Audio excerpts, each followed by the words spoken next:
AP మద్యం కుంభకోణం కేసులో కీలక పరిణామం జరిగింది. రాజ్ కసిరెడ్డి తండ్రి ఉపేందర్ రెడ్డి అరెస్ట్ అక్రమమని సుప్రీంకోర్టులో పిటిషన్ దాఖలైంది. దీనిపై విచారణ జరిపిన ధర్మాసనం ఏపీసీఐడికి నోటీసులు జారీ చేసింది. తదుపరి విచారణ మే 19కి వాయిదా వేసింది.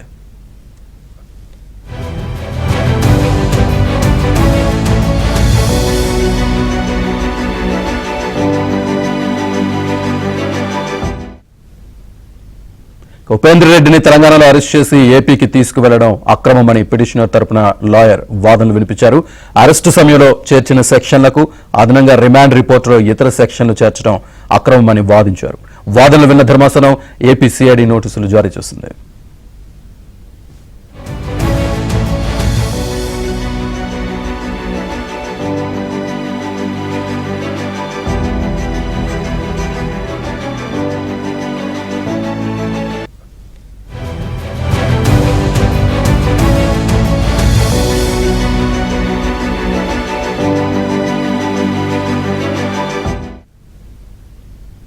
ఉపేందర్ రెడ్డిని తెలంగాణలో అరెస్ట్ చేసి ఏపీకి తీసుకువెళ్లడం అక్రమమని పిటిషనర్ తరపున లాయర్ వాదనలు వినిపించారు.